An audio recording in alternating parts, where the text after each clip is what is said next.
किसी भी तरह की अनैतिक बढ़ोतरी नहीं होने देंगे। ये मैं आपके समक्ष दिल्ली की जनता को आपके माध्यम से बताना चाहता हूं। 15 करोड़ रुपए का घपला करते हुए स्कूल पकड़ा गया। कैसे उन लोगों ने स्कूल्स को ब्लैकमेल करके आपके परिवारों के बच्चों से पैसे वसूलवाए और अपने खजाने भरे। जो स्कूल गलत पढ़ता जाएगा, पकड़ा जाएगा, उसको बख्शा नहीं जाएगा। अब मैं तथ्यों के साथ आपके समक्ष कुछ बातें रखना चाहता हूं। दिल्ली में 1677 प्राइवेट स्कूल हैं। इनमें से 335 सरकारी लैंड पर है, जिनके लिए 1973 के दिल्ली स्कूल एक्ट के अनुसार उनकी लैंड में यह कंडीशन है कि उन्हें राज्य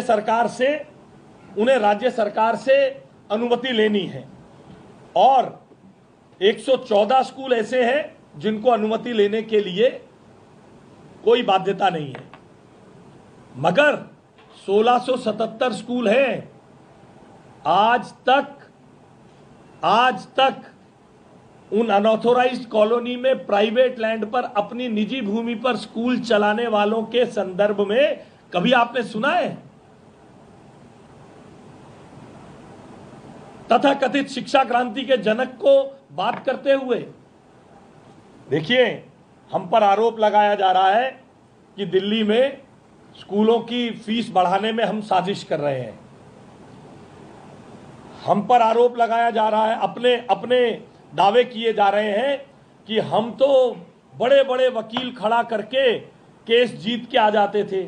आज आपके माध्यम से मैं दिल्ली की जनता को बताना चाहता हूं, 2004 में मॉडर्न स्कूल के केस में सुप्रीम कोर्ट ने यह बाध्यता कर दी थी कि दिल्ली की कोई भी स्कूल फीस बढ़ाने से पहले डायरेक्टरेट ऑफ एजुकेशन से इजाजत लेगा।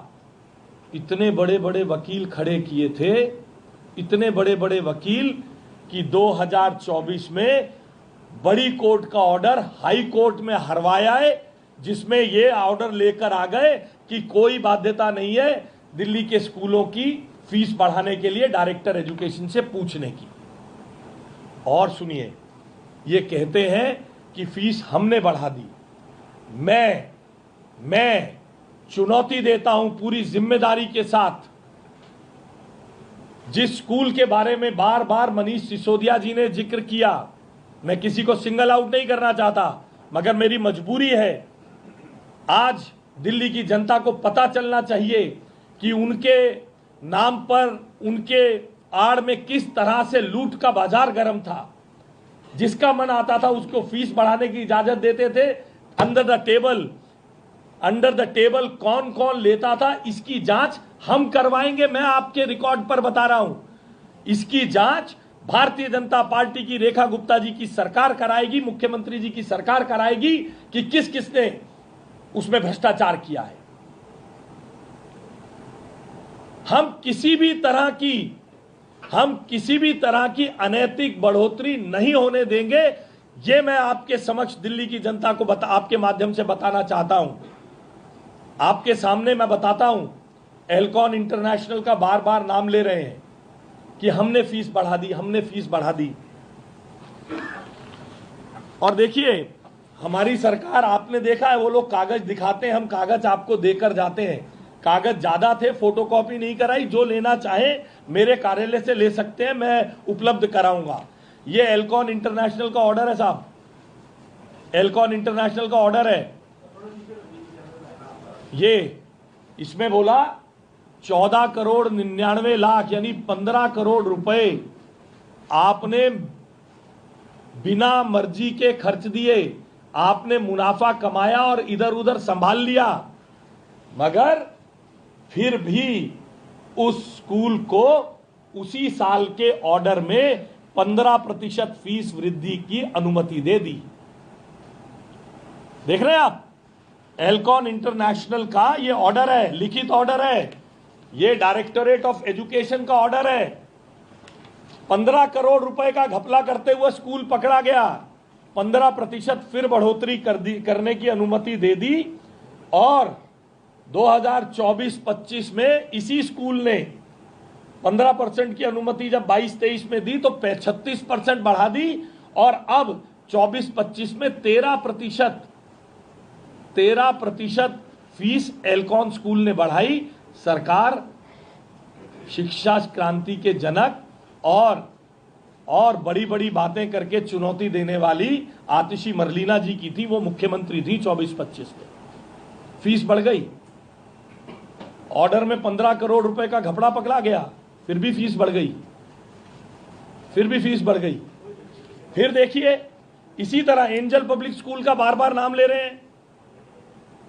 इनको 42 लाख रुपए में मिस एप्रोप्रिएशन के नाम पर 42 लाख रुपए मिस एप्रोप्रिएशन के नाम पर इनसे फीस ना बढ़ाने का निर्देश दे दिया। एक को 15 करोड़ रुपए घपला करने के बाद भी फीस बढ़ाने का आदेश दे दिया। एक को 42 लाख रुपए गाड़ी उसने खरीदी, फीस नहीं बढ़ाई जाएगी। मगर उस स्कूल ने एंजल पब्लिक स्कूल ने 22-23 में फिर भी 14% फीस बढ़ा दी। कोई कार्रवाई नहीं हुई साहब, कोई कार्रवाई नहीं हुई। सलवान पब्लिक स्कूल का बार बार नाम ले रहे हैं मनीष सिसोदिया जी, आतिशी मरलीना जी। इस स्कूल को भी 1 करोड़ 67 लाख रुपए की मिस एप्रोप्रिएशन पकड़ी गई। इस स्कूल ने भी 23-24 में 23.84% और 24-25 में 14.68% फीस बढ़ा दी। और ये सरकार कहती है कि फीस भारतीय जनता पार्टी ने बढ़वा दी, फीस भारतीय जनता पार्टी ने बढ़वा दी। लैंसर कॉन्वेंट का भी नाम ले रहे हैं साहब। लैंसर कॉन्वेंट पर भी इसी तरीके से 4 करोड़ रुपए से ज्यादा घपले में खर्चने का आरोप था। लैंसर कॉन्वेंट ने भी 34% फीस 24-25 में बढ़ा दी। इसके ऊपर कोई कार्रवाई इनकी सरकार ने नहीं की। मैंने आपसे पहले कहा, स्कूलों के बाजारीकरण, एजुकेशन के कमर्शियलाइजेशन को हम नहीं चलने देंगे। देखिए, आपके माध्यम से दिल्ली की जनता को पता चलना चाहिए, 1973 का स्कूल एक्ट है। मुट्ठी भर स्कूल होते थे 1973 में प्राइवेट। शिक्षा क्रांति के जनक 31 मार्च को स्कूल से कहा जाता है 31 मार्च तक आप अपने ऑडिटेड रिपोर्ट लाइए। ये उसके अंदर प्रावधान है 1973 के एक्ट में। आज अभी आतिशी मरलीना जी ने भी कहा और शिक्षा क्रांति के जनक मनीष सिसोदिया जी भी कह रहे थे, हम तो सीएजी ऑडिटर से ऑडिट कराते हैं। मैंने आपको कितने स्कूल बताए मैडम, आपने लिखा कितने स्कूल बताए मैंने दिल्ली में प्राइवेट स्कूल हैं? 1677। आपको मैं जिम्मेदारी से कह रहा हूं, आरटीआई लगाइए। और अगर ये गलत हो तो आतिशी मरलीना जी जिस मंच पर चाहे चर्चा करें दिल्ली की जनता से, कैसे उन लोगों ने स्कूल्स को ब्लैकमेल करके आपके परिवारों के बच्चों से पैसे वसूलवाए और अपने खजाने भरे हैं इन सब ने। 1677 स्कूल में एक्ट मैंडेट करता है हर स्कूल का ऑडिट होना चाहिए। जो मनीष सिसोदिया जी यहां पर बैठकर दिल्ली की जनता को झूठ बोल रहे हैं, केवल 10 साल में केवल और केवल प्रति वर्ष 75 स्कूलों का ऑडिट होता है। 75 स्कूलों का। दिल्ली स्कूल एक्ट 1973 मैंडेट करता है कि हर स्कूल का ऑडिट होना चाहिए। दिल्ली स्कूल एक्ट मैंडेट करता है हर वर्ष जनरल इंस्पेक्शन होनी चाहिए। स्कूल कैसे करिकुलम का इंप्लीमेंटेशन कर रहा है, कैसे डिसिप्लिन बना रहा है, कैसे सेक्शन 193 के तहत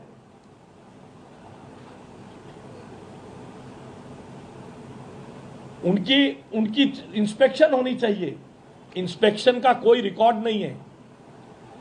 जो ऑडिटेड अकाउंट होना चाहिए जमा 10 साल का शिक्षा विभाग के पास। आप किसी स्कूल को रोकेंगे तो कैसे रोकिएगा?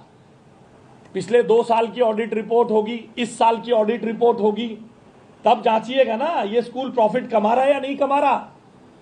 मैं पूरी जिम्मेदारी से दिल्ली की जनता को बता रहा हूं, 10 साल का कोई ऑडिटेड अकाउंट किसी स्कूल का शिक्षा निदेशालय के पास जमा ही नहीं है। ये शिक्षा की देखरेख कर रहे थे।